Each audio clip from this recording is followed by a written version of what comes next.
창세기 22장 1절부터 5절까지의 말씀을 함께 받들어 읽겠습니다. 그 일 후에 하나님이 아브라함을 시험하시려고 그를 부르시되 아브라함아 하시니 그가 이르되 내가 여기 있나이다. 여호와께서 이르시되 너의 아들 너 사랑하는 독자 이삭을 데리고 모리아 땅으로 가서 내가 너에게 일러준 한 산 거기서 그를 번제로 드리라. 아브라함이 아침에 일찍이 일어나 나귀의 안장을 지우고 두 종과 그의 아들 이삭을 데리고 번제했을 나무를 쪼개어 가지고 떠나 하나님이 자기에게 일러주신 곳으로 가더니 제3일에 아브라함이 눈을 들어 그곳을 멀리 바라본지라. 이에 아브라함이 종들에게 이르되 너희는 나귀와 함께 여기서 기다리라. 내가 아이와 함께 저기 가서 예배하고 우리가 너희에게로 돌아오리라 하고. 아멘. 최종 시험이라는 제목으로 말씀을 나누고자 합니다. 지금까지 가나안 땅에서 나그네로밖에는 살지 못했던 아브라함이 드디어 브엘세바를 차지하게 되고 이 땅에 정착하게 되었다라고 어제 말씀에서 나누었습니다. 지금까지는 양과 소밖에는 기를 수가 없었습니다. 언제 쫓겨날지 몰랐기 때문이죠. 하지만 이제 아브라함은 에셀 나무를 심고 거기에 정착하게 됩니다. 불행 끝 행복 시작인 삶을 드디어 살게 된 것입니다. 무엇보다 하나님께서는 약속하신 아들 이삭을 허락해 주셨습니다. 그리고 많은 재물과 또 많은 종들을 거느린 족장이 되어서 정착지를 얻어서 살게 되었습니다. 순경 중에나 역경 중에나 아브라함의 거룩한 습관이 있었으니 그것은 제단을 쌓고 있는 그 자리에서 예배드리는 습관이었습니다. 그렇기 때문에 아브라함은 에셀나무 아래에서 지금까지 자신을 인도해 주셨고 이제 모든 것을 허락해 주신 하나님께 감사의 예배를 드렸을 것입니다. 그런데 어제 말씀을 보게 되면 이 에셀나무 아래에서 드디어 아브라함은 하나님을 영원하신 하나님이라고 불렀다 기록하고 있습니다. 예배를 드리는 중에 아브라함은 그가 믿는 하나님이 지상에서의 삶뿐만 아니라 저 하늘나라를 주관하시는 영원하신 하나님이라는 사실을 깨닫게 된 것입니다. 하나님께서는 오랜 세월 가운데 아브라함을 믿음으로 인도하셨고 약속하신 아들도 주셨고 땅도 주셨고 큰 힘도 허락해 주셨습니다. 그런데 믿음의 예배 가운데에서 하나님은 지상의 그 어떤 것보다도 더 영원하고 놀라운 저 하늘나라의 주인이라는 사실을 아브라함이 깨닫게 된 것입니다. 이제 아브라함은 영원하신 하나님을 생각하고 주님과 영원히 동행하는 삶을 소망하게 된 것입니다. 이 세상에서의 삶은 이제 더 이상 바랄 것이 없을 정도로 만족스럽습니다. 많은 재산을 가지고 있습니다. 부리는 종들도 엄청납니다. 무엇보다 주께서 약속하신 아들 이삭이 무럭무럭 자라고 있습니다. 그런데 하나님께서는 그 아브라함에게 그 너머의 것을 보게 하신 것입니다. 아무리 세상에서 잘 누리고 잘 살아도 한 세월 살면 끝이지요. 하나님께서는 그것 주려고 아브라함을 부르신 것이 아니라는 것을 에셀나무 아래에서 깨닫게 하신 것입니다. 이제 아브라함은 그 너머의 것을 봅니다.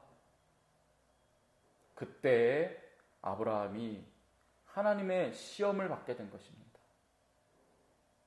영원하신 하나님에 대한 믿음을 얻게 되자 즉시로 하나님께서는 아브라함에게 믿음의 최종 시험을 허락해 주십니다. 그 시험은 무엇입니까? 아들 이삭. 지상에서 얻은 최고의 행복이라고 할 수 있는 아들 이삭을 번제로 바치라는 시험이었습니다. 이 시험을 통과해야만 아브라함은 그 믿음을 인정받고 진정으로 하나님께서 주시는 영원한 영생과 복을 누리게 될 것입니다. 여기 오랜 세월 공부한 사람이 있습니다. 그는 어릴 때부터 열심히 공부해서 원하는 의대에 들어갔습니다. 게다가 너무나 열심히 공부했기 때문에 수석으로 졸업합니다. 병원에서 인턴 과정도 훌륭히 마쳤고 또 레지던트 과정도 잘 진행 중에 있습니다. 그래서 병원에서 환자들은 그를 의사선생님이라고 부릅니다. 그러니 그는 병원에서 그대로 일해도 될 것 같습니다. 하지만 그렇게 하면은 의료법 위반으로 감옥에 가야 하지요. 왜 그렇습니까? 아무리 공부를 많이 하고 모든 실력을 갖췄다라고 하더라도 최종적으로 그는 의사고시를 통과해야만 합니다. 면허증을 따기 전까지는 정식 의사로서 일할 수 없는 것입니다. 아브라함도 그런 순간을 맞이하게 된 것입니다. 지난 30년 동안 아브라함은 수많은 믿음의 훈련들을 받았습니다. 그리고 그 결과적으로 지상에서 모든 좋은 것들을 다 이뤄냈습니다. 하지만 마지막 시험이 남아 있습니다. 이 시험을 통과해야만 명실상부한 믿음의 사람으로 인정을 받게 되는 것입니다. 그런데 이 믿음의 시험이 보통 시험입니까? 모든 것을 내려놓아야 하는 시험입니다. 차라리 자기가 죽는 것이 나을 정도로 아픈 시험입니다. 눈에 넣어도 아프지 않는 100살에 낳은 아들 이삭을 번제로 바치라고 하시는 것입니다. 우리가 지금 의료고시 의사시험을 본다면은 아무도 우리는 시험에 합격할 수 없습니다. 우리는 문제를 이해하지도 못합니다. 하나님께서 지금 아브라함에게 주신 믿음의 문제도 그렇습니다. 믿음의 훈련 과정을 차근차근 밟아온 적이 없는 사람은 이 문제를 들었을 때에 말도 안 된다는 생각밖에는 들지 않습니다. 하나님을 알지 못하는 사람은 이 말씀 구절을 들어서 하나님은 정말 잔인하다라고 공격합니다. 하지만은요, 오랜 세월 믿음을 생각하고 믿음의 훈련을 받은 사람은 그렇게 생각하지 않습니다. 하나님께는 뜻이 있다는 것을 압니다. 왜 이런 시험을 주셨을까? 먼저 생각합니다. 아브라함은 그러한 단계였기 때문에 이 믿음의 시험을 받은 것입니다. 지난 30여 년 동안 차근차근 하나님께서는 아브라함의 믿음을 차곡차곡 쌓아주셨습니다. 그리고 이제 모든 것을 이룬 단계에서 최종적으로 이 무거운 시험을 허락해 주신 것입니다. 그때 아브라함이 어떻게 합니까? 본문 3절을 보십시오. 그는 지체하지 않고 아침 일찍 아들을 데리고 모리아산으로 떠났습니다. 이것은 마치 열심히 시험 공부한 학생이 문제지를 보자마자 거침없이 답안지를 작성하는 것과 같다라고 말씀드릴 수 있습니다. 아브라함은 그야말로 거침없이 모범 답안지를 작성합니다. 사실 여러분, 믿음의 문제는 따지면 따질수록 어렵지만은 사실 간단합니다. 주님이 주신 말씀이라면 무조건 순종하면 되는 것입니다. 사실 그것이 정답이지요. 믿음이 없는 사람일수록 이 문제는 이래서 안 되고 저 문제는 저래서 인간적이지 못하고 또 이 문제는 이러저러한 조건이 주어져야만 내가 풀 수 있다. 이렇게 온갖 구실을 다 대서 문제를 해결하지 못합니다. 하지만 훈련된 사람은 어떡합니까? 일단 순종합니다. 일단 하나님 앞에 아멘 하는 것입니다. 아브라함은 그렇게 했지요. 지난 30여 년 동안 훈련받은 아브라함이기에 그 문제가 아무리 큰 문제라고 해도 따지면 따질수록 해결할 수 없는 문제이지만 일단 순종하고 아침 일찍 떠난 것입니다. 하지만 아브라함이 떠난 뒤부터 이제 그는 죽음과 같은 이 어려운 시험을 감당해야만 했습니다. 본문 3절을 보면 아브라함은 모리아산으로 떠나면서 번제에 쓸 나무를 쪼개어 실었다라고 기록하고 있지 않습니까? 이때 사용된 나무가 어떤 나무일까를 묵상하다 보니 에셀나무였다라고밖에는 생각할 수 없게 되었습니다.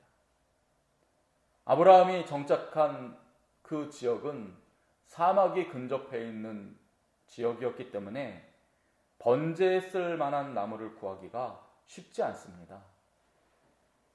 그러므로 지체 없이 아침 일찍 떠난 아브라함이 나무를 구했다면 그것은 자기 집 앞에 있는 자기가 심고 기른 에셀나무밖에 없습니다. 이 나무는 아브라함이 아끼는 나무입니다. 이 나무는 하나님께서 지금까지 주신 모든 것을 상징하는 나무입니다.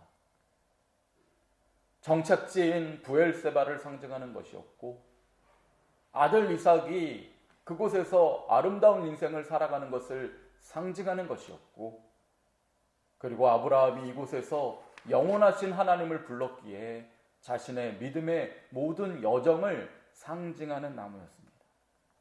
그런데 최종 시험을 앞두고 아브라함은 이 나무를 베어서 이제 땔감으로 쓰려고 나기 위해 싫습니다.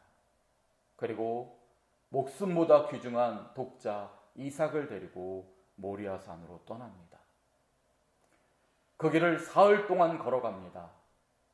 그 길이 어떤 길이었겠습니까? 차라리 내가 죽는 것이 나을 정도로 괴로운 길이었을 것입니다. 그렇게 아무 말도 하지 않고 묵묵히 고개만 숙이고 사흘 동안 그 길을 걸어간 것입니다. 그 길은 마치 주님께서 십자가에 달리시고 죽은 그 사흘과 같은 죽음이었습니다. 모든 것을 주님께 순종함으로 자신의 목숨도 목숨보다 소중한 것들도 그 모든 것들을 다 내려놓는 순종의 길, 그러나 죽음의 길, 고난의 길이었습니다. 그리고 본문 4절을 보면 다음과 같이 기록되어 있습니다. 제3일에 아브라함이 눈을 들어 그곳을 멀리 바라본지라. 목숨을 다 내어놓고 사흘길을 걸어간 뒤에 아브라함은 이제 하늘을 우러러 멀리 모리아산을 바라보게 됩니다. 멀리 바라본 그곳에서 아브라함은 무엇을 보았을까요? 오늘 본문 말씀에는 기록되어 있지 않지만은 히브리서의 기자는 이 말씀을 가지고 설명해 주고 있습니다. 히브리서 11장 13절 이하를 보면은 믿음의 사람들이 걸어갔던 이 최종 시험에 대해서 성경은 다음과 같은 설명을 해주고 있습니다. 제가 히브리서 11장 13절 이하를 읽어보겠습니다. 이 믿음의 사람들은 다 믿음을 따라 죽었으며 약속을 받지 못하였으되 그것들을 멀리서 보고 환영하며 더 나은 본향을 사모하니 곧 하늘에 있는 것이라. 아멘. 그렇게 말씀하고 있습니다. 믿음의 사람들이 어떠한 삶을 살았다고 이야기하고 있습니까? 그들은 믿음을 따라 죽은 사람들이라고 말합니다. 하나님께서 약속하신 것들을 그들은 받지 못했지만은 더 나은 것을 바라보고 저 하늘나라 본향을 향하여 눈을 들어 살아갔던 사람들이라 그렇게 기록하고 있습니다. 이 말씀을 기록한 히브리서의 기자는 바로 그 다음 구절에 아브라함이 이삭을 바친 이야기를 하고 있습니다. 아브라함이 그랬다는 것입니다. 아브라함은 하나님께서 약속하신 대로 모든 것을 이룬 사람이었습니다. 하지만 그 모든 것의 최정상에 있을 때에 시험을 받습니다. 그 모든 것을 한순간에 잃고 죽음과 같은, 아니 죽음보다 더 고통스러운 사흘길의 순종의 길을 걸어간 것입니다. 그리고 그 사흘의 끝에 그는 눈을 들어서 약속하신 하나님을 바라본 것입니다. 세상에 있는 그 모든 것들을 가져가실지라도 더 나은 것을 주시는 하나님을 바라볼 수 있었던 것입니다. 이 점에 대해서 히브리서 기자는 또 다음과 같은 설명을 해주고 있습니다. 히브리서 11장 17절 이하에서 오늘 말씀을 가지고 히브리서 기자는 이런 말을 하고 있습니다. 아브라함은 시험을 받을 때에 믿음으로 이삭을 드렸으니 그는 약속을 받은 자로 돼 그 외아들을 드렸느니라. 그에게 이미 말씀하시기를 네 자손이라 칭할 자는 이삭이니 그가 하나님이 능히 이삭을 죽은 자 가운데서 다시 살리실 줄로 생각한지라. 비유컨대 그를 죽은 자 가운데서 도로 받은 것이니라. 그렇습니다. 아브라함은 죽음과 같은 순종의 길을 걸은 뒤에 비로소 하나님의 약속을 기억하게 된 것입니다. 하나님의 약속은 무엇입니까? 이삭의 후손이 너의 후손이 될 것이다 말씀하신 것입니다. 그러므로 하나님께서 비록 이삭을 죽인다고 하실지라도 다시 그를 살리실 것을 아브라함은 믿게 된 것입니다. 오늘 말씀 5절을 보십시오. 아브라함이 모리아산을 바라보고 하나님의 약속을 기억하게 된 다음에 그의 종들에게 뭐라고 말합니까? 그는 오늘 말씀 5절에서 이렇게 말합니다. 내가 아이와 함께 저기 가서 예배하고 우리가 너희에게로 돌아오리라 말하고 있습니다. 죽음과 같은 사흘의 순종 뒤에 아브라함은 이제 부활의 믿음을 얻게 된 것입니다. 하나님이 비록 내 모든 것을 가져갈지라도 다시 살리실 것이다. 나는 다시 살아서 아들과 함께 돌아오게 될 것이다. 그리고 그때는 진정 믿음의 사람으로 거듭남의 인생을 살게 될 것이다. 아브라함은 그 소망을 가지고 종들에게 말합니다. 내가 이 여호와와 함께 예배드리고 그 모든 것을 드리는 순종 뒤에 나와 아이들은 다시 살아서 하나님의 거룩한 영원한 생명의 잔으로 거듭나게 될 것이다. 성도 여러분, 이 아브라함의 믿음이 저와 여러분의 믿음인 줄을 믿습니다. 우리들은 크건 작건 믿음의 시험을 받습니다. 그리고 최종적으로는 우리의 모든 것들을 십자가 앞에 내려놓아야 할 때가 있습니다. 모든 사람은 죽습니다. 모든 사람이 다 한 번쯤은 거대한 고난을 겪게 됩니다. 사랑하는 사람이 죽을 때가 있습니다. 내 자신이 죽는 것이 차라리 나을 것 같은 아픔의 순간에 직면할 때가 있습니다. 그때에 아브라함을 기억하시기 바랍니다. 모든 것을 잃는 것 같은 그 순간에 순종한 뒤에 주님은 소망의 약속을 주시고 우리를 저 영원한 하나님의 나라로 인도하시는 것입니다. 모든 것을 주님께 드리고 순종함으로 우리는 죽지만 동시에 그 믿음으로 모든 것을 누리고 영생을 얻게 되는 것이지요. 오늘 아브라함의 믿음으로 우리가 이 지상에서 얻은 모든 것들을 주님 앞에 내려놓는 시간 되게 되시고 주님 안에서 영원한 생명, 영원한 기쁨으로 다시 살아가는 오늘 하루가 되시기를 주님의 이름으로 축원드립니다. 아멘. 기도하겠습니다. 주님, 아브라함의 순종함을 따라 저희가 모든 것을 이 시간 십자가 앞에 내려놓게 하여 주옵소서. 우리의 생명과 삶을 주님께 드립니다. 주님 받아 주옵소서. 아브라함이 죽음과 같은 순종의 길을 걸은 후에 약속 가운데 다시 살아날 것을 믿었듯이 이 시간 주님 앞에 다 내려놓고 다시 한번 새롭게 회복되어 오늘 하루를 살게 하여 주옵소서. 이 예배 후에 다시 살아가는 오늘 하루가 이전에 없었던 참 기쁨, 참 생명, 영원한 주님과 동행하는 하루가 되게 하여 주옵소서. 우리를 죽음에서 건지신 예수님 이름으로 기도드립니다. 아멘.